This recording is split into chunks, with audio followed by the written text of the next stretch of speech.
பிள்ளைங்க வாரம் பூரா வந்து ஸ்கூல்னு ஓடிடுறாங்க. நானும் வந்துட்டு வேலைக்கு போயிடுறேங்க. இன்றைக்கி வந்து சாட்டர்டேங்க.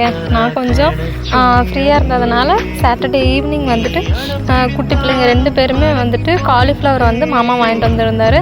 ஸோ அதை வந்து சில்லி போட்டு கொடுங்கம்மா அப்படின்னு சொல்லி கேட்டிருந்தாங்கங்க. ஸோ வீக் டேஸில் வந்து நம்மளால் செஞ்சு கொடுக்க முடியலைங்க. அதனால் அவங்களுக்கு லீவ் இருக்கிறப்ப சரி செஞ்சு கொடுக்கலாம் அப்படின்னு தான் எடுத்து வச்சுருந்தேன். அதுக்கான டைம் இப்போ இருந்ததுனால சரின்னு மசாலாலாம் போட்டு பெரட்டி எடுத்து வச்சாச்சுங்க. இஞ்சி பூண்டு பேஸ்ட்டு, அப்புறம் சிக்கன் மசாலா, அதுலேயே வந்துட்டு பார்த்திங்கன்னா காலிஃப்ளவர் எல்லாமே நல்லா கலந்துக்கலாம். கலந்து நல்லா ஒரு அரை மணி நேரம் ஊற வச்சுட்டு சூடான எண்ணெயில் வந்துட்டு பொரித்து எடுத்துட்டால் நம்மளுடைய காலிஃப்ளவர் சில்லி வந்து ரெடி ஆகிடுச்சிங்க. சூடாக சாப்பிட்டுட்டு ரிலாக்ஸ்டாக வந்து குட்டி பிள்ளைங்களோட இன்றைக்கி வந்து டைம் ஸ்பெண்ட் பண்ணியாச்சுங்க.